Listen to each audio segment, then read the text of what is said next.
All right, hello everyone. It's Nancy Rebecca again this week. We are in the middle of summer. I am here in Tacoma, Washington, and I am wearing a gorgeous sundress, hoping that we might get some warm weather, but we're still in the mid to upper 60s here.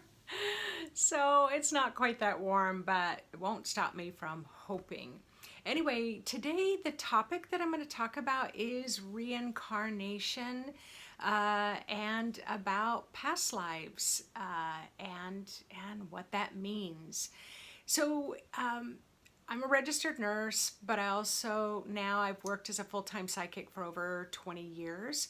And I'll be honest, I was an ICU nurse and pretty scientifically minded when I had my out-of-body experience. So again, I didn't know that I was a spirit, and I didn't know there was a spirit world, but I could see the spirit world and I could see the human energy field, and it kind of blew my mind. So the concept of past lives was not even on my radar. It wasn't anything that my family ever talked about. It definitely wasn't anything that was talked about in church. It wasn't, I just wasn't even, I didn't even have the thought to be curious about it. So when I had my out of body experience, and then I ended up finding a teacher to help me kind of learn what my abilities were and how to manage them and how to work with them. And then when my teacher introduced the concept of past lives, I just thought, now I can see energy fields, but that's kind of way out there. And so in the beginning, it actually took me about 5 years to believe in past lives, and nobody convinced me to believe in past lives, but I had my own experiences when I was reading other people and then their spirit. I could see different past lives in their energy field, and I could, when I was talking to their spirit would talk about lives that they had lived before and who they had been before. And so in the beginning, I gave myself permission, and I'm going to ask you to give yourself permission to suspend belief. And so for me, I gave myself permission to say, I don't have to weigh in on whether I believe or not. I can just share the information with the client that I'm working with, and they can take the information in if they want or don't want. And I clearly, in the beginning, 20 years ago, I had clients, it was like, if you even talk about a past life, I'm going to get up and walk out of the session. And so even if I saw one, I just didn't even say a word. Now it's totally different. Here we are in the year 2020, and people want to know about past lives. As a matter of fact, they will specifically make a session with me just so that I can read their past lives for an hour and tell them who they were and what they did and what their personalities were like. And I have a lovely ice cream truck going by. See, that's another signal that summer is here, even if we don't have the warmth to prove it. All right, so a lot of people around the world believe in past lives, and I will tell you, it's really not even a debate anymore. There's been so many studies done on it now. There's been so much research, and even here in the United States, you can go look it up online under the University of Virginia. Probably has done the largest study, and in the beginning they weren't sure if past lives exist or not, but after they had done well documented over 3,500 cases where they were actually able to listen to the past life that someone was expressing, and they were able to go back and verify the details that someone gave them around the life that they lived before.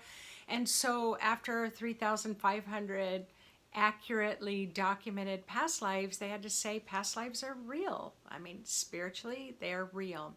Also, Duke University has done a lot of studies as well on spiritualism, metaphysics, the occult, psychic studies, telepathy studies. So you can look up for the Duke University in North Carolina to really read more of the background of the studies that they have done.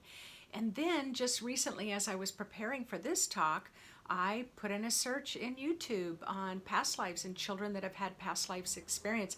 And I could not believe, I probably haven't looked it up in over 5 years, there's a lot of real life stories of parents and children sharing about their past lives. So I encourage you to go do a search under YouTube and watch some of those. They're super cool. So, in the belief in reincarnation is that there are some people that believe, so mainly Christianity and Islam, those two religions, mostly do not believe in past lives.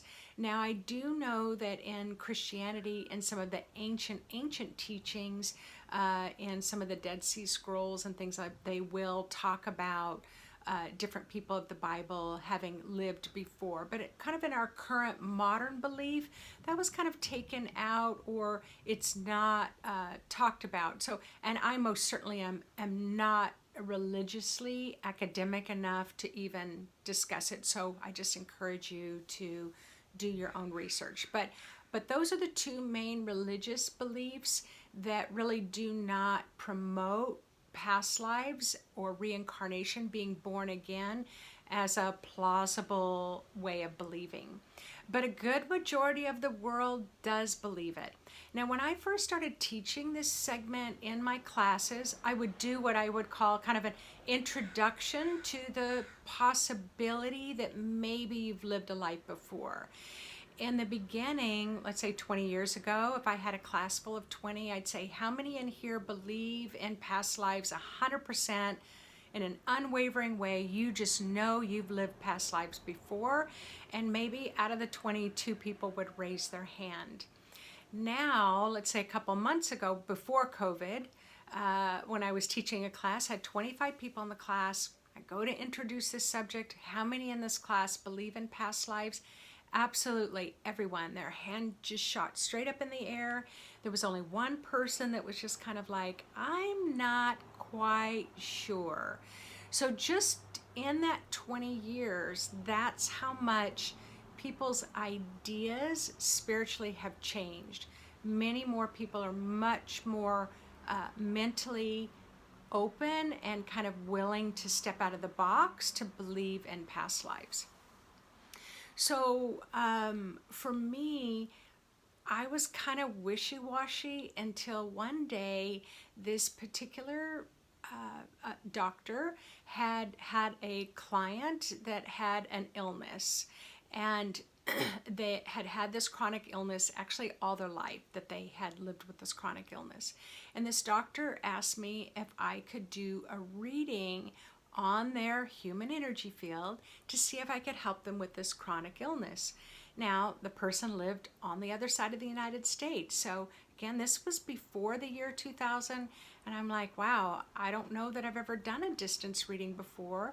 Definitely haven't done one with someone with health issues. I don't know if I can help, but I am most certainly willing to try. And so I ended up doing the reading, and the doctor's patient came in a few days later after I had done the reading and the healing, and their chronic illness had improved by 50%. So I will just say that they were able to kind of measure this pretty accurately. So just in me doing the reading, doing healing of the energy field at a distance, their chronic health issue improved 50%. So they got super excited and they asked me if I would do another session. So I waited a couple of weeks. I did another healing session. It improved an additional 25%. So it had improved a total of 75%. So then they asked me if I'd be willing to work on the client to see if we could eradicate this illness they'd had their whole life 100%.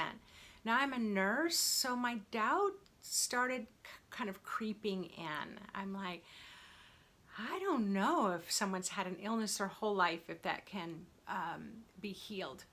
Now, I will tell you, I wasn't a firm believer in past lives, but I kind of just said, all right, God, angels, whoever's going to help me out here, I'm going to do this reading, and this person really wants to get better, and I'm just going to really open my mind and please show me what it is that I need to see to help this person to get better.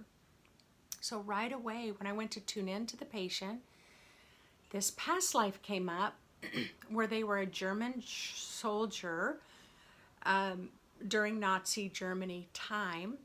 And they had been a soldier, but they didn't agree with all that was happening, like during the Holocaust and the way that people were being treated and the mass deaths. So they were a soldier. They didn't believe that they should be eliminating whole cultures of people. I'll just put it that way. But they were conflicted because they knew if they stood up and said something that their own life could be in danger, or their families' lives could be in danger. And so they were afraid. But the bottom line is, it was a past life of angst. If you can just imagine what that position would have been like, you're surrounded by hundreds of other German soldiers, and here you are, you don't want to be there, you don't want to be witness to the atrocities that are happening, but you feel conflicted and you feel like you can't leave. So you can imagine all those feelings inside of you. Now, for me, before, I didn't see the past life because I didn't really believe in them. But once I said, look, I'm going to be really open-minded to see what is possible out there, the past life showed up. I was able to help do some extensive work around that past life. I was able to move that past life out of their human energy field, and their chronic illness released 100%. So that's when I, as a nurse and as a psychic healing nurse, became fully convinced that we can have lived lives before that was really hard that can create illness. Okay, then when someone went to do a past life reading on me, I said, all right, you can do a past life reading on me, but I don't think that I've lived lives before. And I remember when the person was doing a reading for me, she was describing who I was as this beautiful woman. I was upper middle class. It was like the 1800s. She said I was showing off all the beautiful items that I had in my home. But then the person said, you're doing this weird thing with your earring. She said, you're taking your ear like this nervous habit, and you're sliding your earring in and out of your pierced ear. She said, that's the strangest thing. I wonder why you're showing me that. Well, to this day, I have that habit. I'm either pulling on my ear, I'm moving my earring in and out of the earlobe. I'm always doing something with my ear, and she would not have known that. And apparently that was a habit that I brought from that lifetime into this lifetime with me, and I continue to do that in this lifetime. So there's a lot of really amazing things that have come through in people's readings, where as I'm sharing with them about the past life that I can see in their aura, and they'll say, you're not describing my past life. This is happening to me in this life. And so they were repeating life lessons. They were having similar life lessons between lifetimes. Or I won't even know the client that's come in, and I can describe their personality just based on the personality that they lived in a lifetime before. So I've asked Spirit a lot of questions about past lives because I was so conflicted about it. So this is kind of what Spirit has described to me. That for those who reincarnate again, once you have a death, your spirit leaves your body. And when your spirit leaves your body, it takes all of your chakras with it. Now remember, each chakra is like a spiritual library where you store your spiritual information, your spiritual experiences, your spiritual lessons. So it's like you kind of pack up your human energy field, your spirit leaves your body, it crosses over to the other side, crosses over into heaven, crosses over into the higher dimensions, and it takes you take all of your life lessons with you. When you're on the other side as spirit, you have a spiritual team of advisors. So those advisors can be ascended masters. They can be guides and angels. They can be very high level spiritual beings that help you to kind of review the life that you just lived, help you to see different points in your life, of maybe just to validate how well you handled a situation or how you could have improved on a situation. So when you need to improve on a situation, so I'm going to use the example of insecurity. So let's say that you're insecure and your insecurities, your doubts get in the middle of you doing what you want in life. So spiritually, your spirit wants to accomplish something, but because you feel insecure, you won't even try to do it.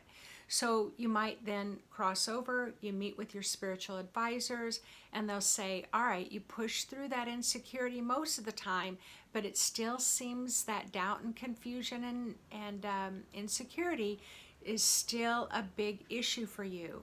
So we're going to have you come back again and work on those issues again to try to tie up those loose ends. So you will repeat a lifetime over and over and over again until you resolve an issue and you learn the lessons that you need to learn around it.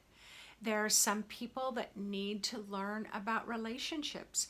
So they're always in a lot of relationships because they're learning a lot. And they're like, why can't I settle on one person? Well, maybe in this lifetime you're supposed to have several different relationships so you can learn about relationships. Maybe you have been a person where you were involved with a selfless service of helping thousands of people all the time. And maybe in this lifetime you just want to learn about what it's like just to be you by yourself, that you don't want to be in a relationship. And so you might question, how come I'm never in a relationship? How come I don't ever get married? And it may be just because in this lifetime you worked with your team of spiritual advisors and you made that determination that you weren't going to be in a relationship in this lifetime. For others, it's money. Some people, we just say they were born with a silver spoon in their mouth, or they have the Midas touch. Everything they touch turns to gold. They just make tons and tons and tons of money, and that's not a problem. And so maybe they had a lot of past lives where they were dirt poor, they lived in poverty, or maybe every time they brought some money in, something would break down and they'd lose the money. And then maybe in this lifetime they were like, look, I just want to have a lifetime where I never have to worry about money. And so that's part of their spiritual contract and agreement. And so you'll come back to learn lessons. Now, what I've noticed is when a baby is born, so if a baby is a spirit's having reincarnated and they're choosing to come back again, between them and their spiritual advisors, they're going to determine who their parents are going to be. So the child chooses who's going to be the father, who's going to be the mother. And sometimes the mother and the father don't stay together. Maybe it was a one-night stand, but that new little spirit wants the DNA from the father and from the mother. They want that particular genetics to help them learn the lessons that they're going to be learning in this lifetime. So spirit and their advisors will determine which parent to come through to. When a child is born, they a lot of times will still have those memories. They might say, hey Dad, do you remember, I remember doing this when you were my son, or I was your grandfather. Or maybe you're saying, oh, I was the mother, and Mom and Dad, you were brother and sister, and you were my children. And so a lot of children can kind of randomly talk like that, and you're like, what did you just say? And it just kind of blows you away. So some kids can remember a lot of detail, and in my experience, a lot of kids can. But it's usually around about the age of 9 years old, there's like a thicker veil that happens in the energy field. My sense is it happens around kind of the hormonal cycle when they're getting ready to move into early teenage years, so that they can focus on life and the lessons they're living here. But up until then, they might remember a lot about the lives that they've lived before. when I have clients that sometimes they want me to do a reading for their unborn child that's still in the womb. I had a family that every year they wanted me on the birthday of the child to do another reading every year. And it's so fascinating for me because I can read the baby in the womb, and then it's like as they're growing up, it's like you can see what spirit was sharing gets revealed in their personality. But the one thing about kids, you would think that babies would be easy to read, but they're actually not easy to read, and children aren't as easy to read as adults because their energy field is full of past lives that they haven't finished up the loose ends yet, or they have a lot of lessons that they still have to learn. And so that their whole aura will be filled up with lessons and past lives. So for me, it's like, as I'm kind of looking at their field, I'm trying to kind of wade through all this information that's just packed into their chakras and their aura. And then as they have life experiences, and they resolve those lessons, their aura gets clearer and clearer, and then they just have some lessons to work on as they move into adulthood. But they're not as many. Most of them get resolved in childhood. So some people, when they pass, what Spirit has explained to me, as soon as they passed on to the other side, they're already ready to jump right into another lifetime again. And as a matter of fact, I had a friend pass last year. She is of a different culture. In that culture, they do believe in past lives. And the information that had come through in their culture was that right away she was going to be born into a little boy's body.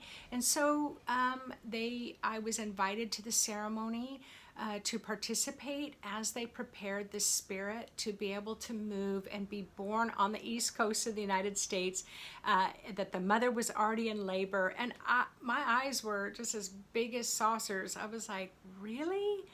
Like, really, you believe this? And I was kind of excited about it, to know that there are just some families that's just part of normal life for them. And so, yeah, I got to participate in that ceremony. So sometimes people come back right away. Sometimes some spirits choose to stay on the other side for a while, especially if someone's had a long chronic illness, or if they were responsible for taking their own life. Then when they go over, they want to rest for a while, because usually if someone is responsible for taking their own life, they usually have had some depression, they've had some turmoil for a while, and so they just want to rest. And it might be a few years, it might be many, many years before they choose to come back to this earthly plane, because let's face it, it's pretty tough here right now. So just kind of talking about individuals, but then sometimes, let's say relationship, we talk about kind of soul mates, for example, or twin flames. So in soul mates, the way that I understand it is that two people can be reincarnating from the same soul. Because remember, the soul is enormous. Only a small part of your soul can fit in the body. A larger portion is above, which is called the higher self. But you can meet someone that you've been in a past life before, and you usually will recognize it instantly. As soon as you look in their eyes, it's like, I know you, and I want to get to know you, but I don't think we've ever met. And so you walk into the coffee shop and you see someone sitting there having a coffee, and it's like, whoa, that person looks familiar. So a lot of times the cultures that believe in past lives, they'd say because you've had a past life with that person before. The family unit that you're in, your mothers, your fathers, your grandparents, your siblings, friends that you've had since childhood, highly likely that as a family unit you incarnate together over and over and over again, because you kind of love each other. Even in those families where maybe you don't get along, but at a core soul level you love each other a lot, and you want to come back again and again and again. I know there are some cultures, in the indigenous cultures, where it's like when someone passes over, it's like they will wait until all the family members cross over, and then they all ascend together to the spiritual plane. And so, yeah, that's a really curious belief system that certain cultures have as well. But even in your communities, like I live in Tacoma, Washington, I wouldn't be surprised if Spirit told me, even if I haven't met everyone here in Tacoma, Washington, that this whole city that we all agreed to incarnate at this point in time in 2020 here in the city of Tacoma, we're very much known as being in service and social programs and helping out others. So we tend to kind of have that kind of vibe going on here. So I wouldn't be surprised if we all, as Spirit, chose to be here. So yes, some people have died traumatic lives. Yes, you'll hear a lot of past lives where people were burned at the stake or they were tortured for being a witch. But not everybody was tortured and not everybody was burned at the stake. And most people had natural deaths. Yes, there are some groups that did have genocide. And so they do, they do take their time to come back. They heal in the spiritual world, and when they're ready, they come back to learn again or to be able to stand in their strength or stand up against other cultures that might be trying to minimize them and devalue them. And so maybe they come back again to stand up against the atrocities that were done to them. So there's a lot of this that can happen. Maybe you were hurt or you were harmed, and then you want to come back and be in the same family with someone who hurt or harmed you before, so you can learn how to heal and bridge those differences. So it can sound very complex, but I think above and beyond that, it sounds really, really exciting. When I talk about large groups that incarnate together, you can have the Atlanteans and the Lemurians that were known as an advanced race of people, and that they came from the stars. They were celestial beings, they were star beings, that maybe they came from another planet. Right at Mount Shasta, you can look this up, where apparently there's a lot, I've never been there, but there's a lot of people that live there that believe and they remember their lifetime as a Lemurian. And so they've chosen to move to Mount Shasta to be around others that remember their lifetimes as Lemurians. And so there's a lot of that kind of information as well. So it is an exciting topic. Some of you can have maybe 30 past lives. Some of you can have 100 past lives. Some people can have thousands of past lives. And I remember the first time a spirit told me they'd had thousands of past lives, and not all their lifetimes were spent on this earth. They were spent on other planets. And I remember I was like, wait a minute. What? There's other planets with people on it? So that really shows my age and my limited thinking at the time. So I'm much more expanded. I'm still a conservative psychic for the most part, but I do love learning about different ways of thinking and different ways of believing, and I love going into meditation and exploring that. So it's fun, and so let yourself do your own research. Let yourself kind of get your own sense about things. So I've just talked about past lives, talked about reincarnation. I am going to do another guided meditation after this that I will also upload to help guide you through how to have an experience to see if you've lived a life before. Did you have a past life, and what was your experience with that?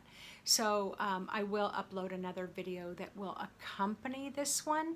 And remember, all you need is your imagination and your willingness to kind of expand outside a limited box of thinking. All right, everyone, thanks for joining me this week on reincarnation and past lives.